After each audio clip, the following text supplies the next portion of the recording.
रहता है शराब में। जो शराब पीता है उसकी खोपड़ी में कलयुग बैठ के गलत काम कराता है। द्यूतम पानम स्त्रिया, कलयुग कहां रहता है? पराई स्त्री, पर स्त्री में कलयुग है, पर पुरुष में कलयुग है। और सूना मांस, जहां मार काट है, हत्या है, वहां कलयुग है।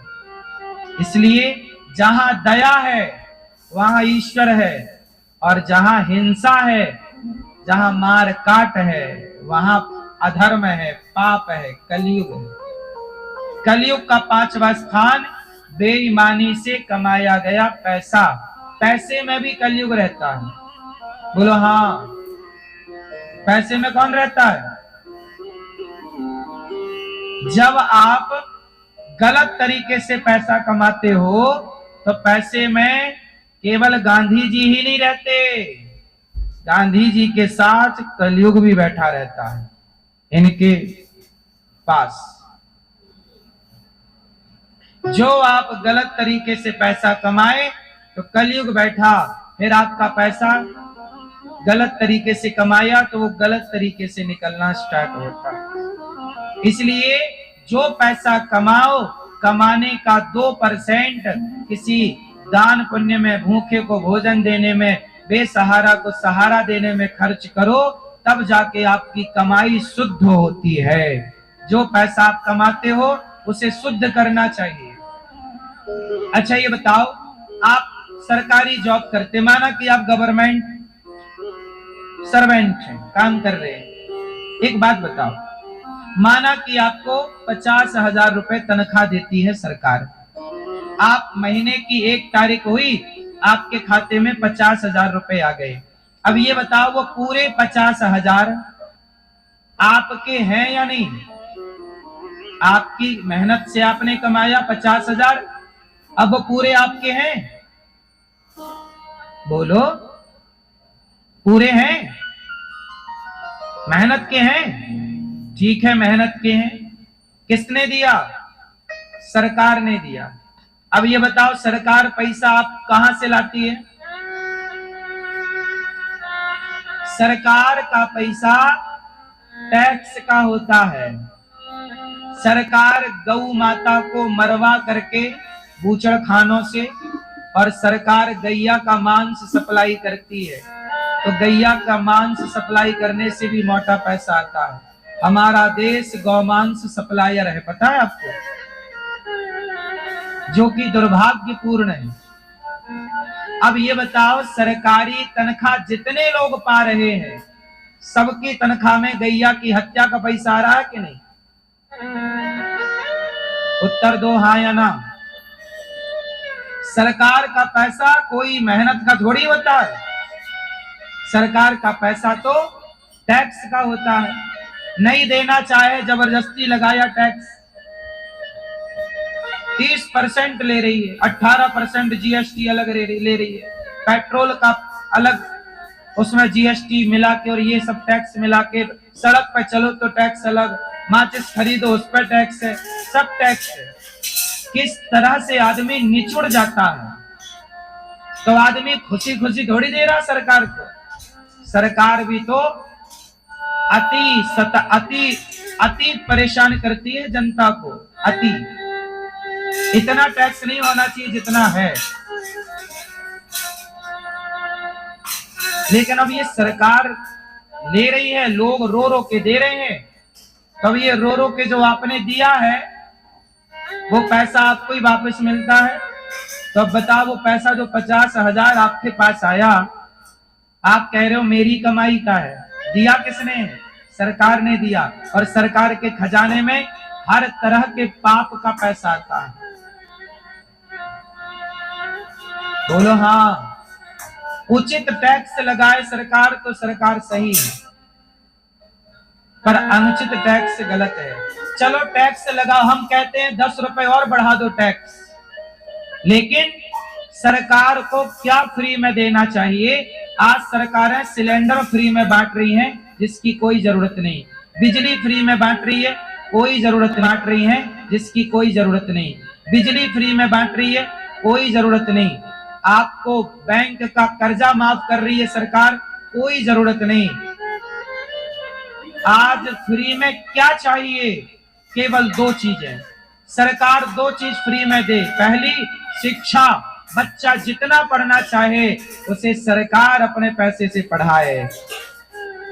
शिक्षा फ्री होनी चाहिए इस देश में।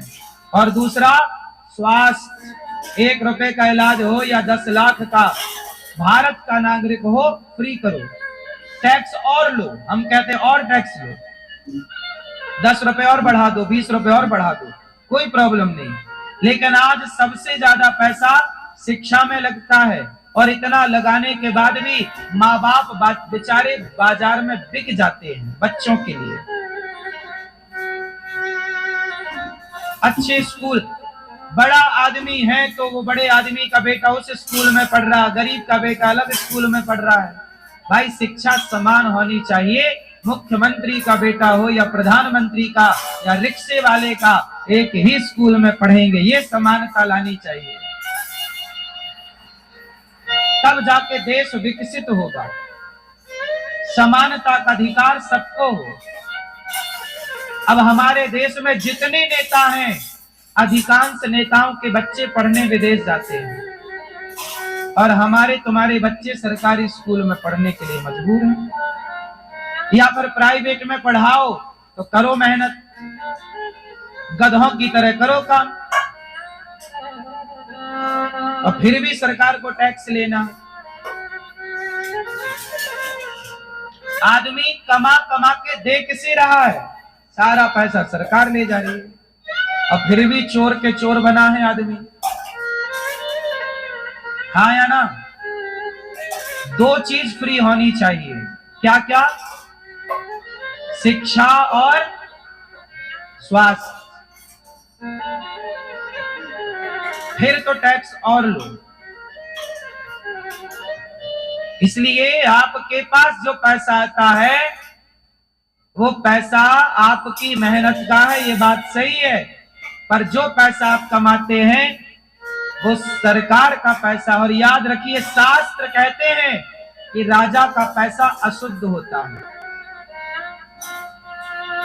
ये हम नहीं कह रहे, शास्त्र प्रमाण है। राजा का पैसा, सबसे गलत पैसा इस धरती पे किसी का है तो राजा का।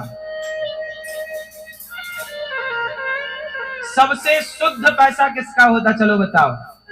सबसे गलत पैसा होता है राजा का। अब बताओ सबसे सही पैसा किसका होता है? उत्तर दो, उत्तर। हाँ, सबसे गलत पैसा होता है राजा का, और सबसे सही पैसा होता है किसान का। शुद्ध पैसा है किसान का, मेहनत का। पर किसान भी वो किसान जो लौकी में आजकल इंजेक्शन ठूंस करके लौकी इतनी बड़ी कर दे रहे हैं, वो नहीं, वो बेईमान है। वो तो स्वास्थ्य के साथ खिलवाड़ हो रहा। जो ईमानदारी से खेती करके ईमानदारी से फसल उगा रहे हैं, वो किसान का पैसा ईमानदारी का। इसलिए जो आप कमाते हो उस पैसे में दोष होता है। इसलिए उस दोष को समाप्त करने के लिए शास्त्रों ने बताया कि जितना कमाओ उसका 5%, 2% दान करने में खर्च करो, तब जाके धन शुद्ध होता है। 50,000 कमाओ तो 50,000 का 2% अलग निकाल के रखो, तब जाके वो तुम्हारे लिए शुद्ध होगा। पहले के लोग कमाई का कुछ हिस्सा दान करते थे। आजकल लोग दान नहीं करते, तो वो अशुद्ध चीज खाते हैं, तो गलत का पैसा खाया तो लो भैया। आप प्राइवेट जॉब करते हो तो जिस कंपनी में आप काम करते हो वो कंपनी ईमानदार से चल रही है कि बेईमानी से चल रही है कि बेईमानी से चल रही है? तो बेईमानी का पैसा तो सैलरी में मिल रहा है ना आप लोगों को। कौन सी कंपनियां ईमानदारी से चल रही हैं बताओ ना, बोलो।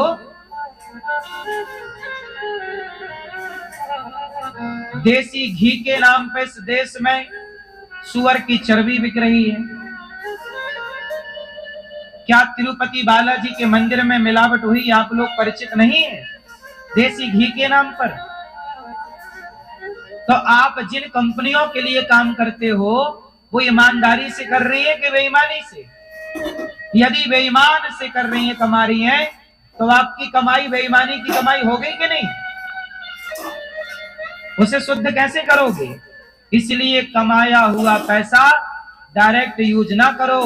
कमाया हुआ जो सैलरी है भगवान के चरणों में रखो और उसका 2% 5% ईमानदारी से निकालकर दीन दुखी जरूरतमंदों की सेवा में खर्च करो।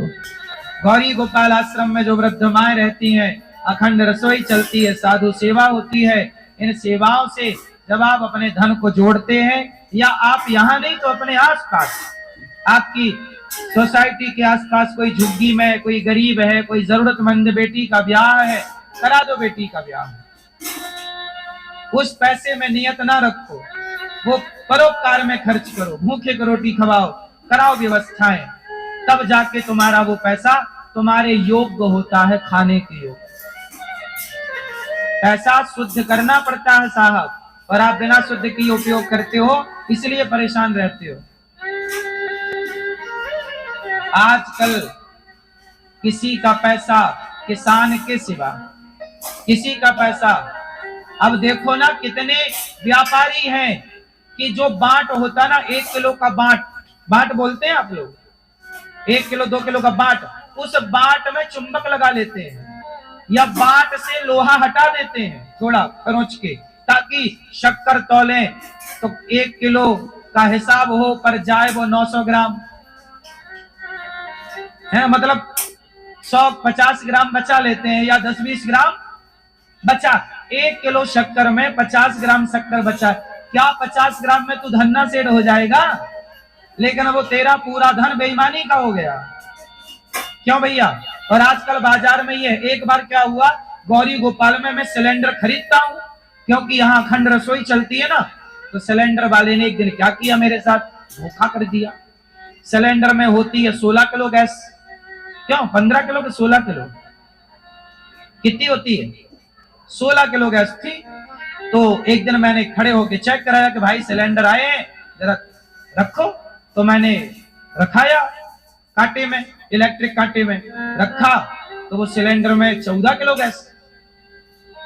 मैंने फोन लगाया, भाई ये तेरे सिलेंडरों में 14 किलो गैस है, किसी में 15 है, बाकी में 14। अब ये क्या करते हैं, सिलेंडर की गैस तक निकाल लेते हैं। बताओ, बाजार में जो आप सिलेंडर खरीदते हो, उस सिलेंडर से भी चुराने वाले गैस चुरा लेते हैं कि नहीं? इसलिए तौल कर लेना चाहिए। 1-8 किलो निकाल लेते हो एक खाली सिलेंडर में। अब जैसे 16 सिलेंडर की 1-1 किलो गैस निकाली तो एक सिलेंडर तैयार। तो एक सिलेंडर 1000 रुपया का, कितने का? 800-1000 रुपए लगभग। लो 1000 रुपया चित्त हो गए, चोरी के हो गए कि नहीं? अब बताओ, ये चोरी के जो तुम 1000 कमा रहे हो सिलेंडर की गैस निकाल के, ये बताओ ये पैसा तुम्हें पचेगा? तुम कमा लो, धन्ना सेठ बन जाओ। पागल कहीं का, तेरे बाप को भोगना पड़ेगा, तू तो छोड़ दे।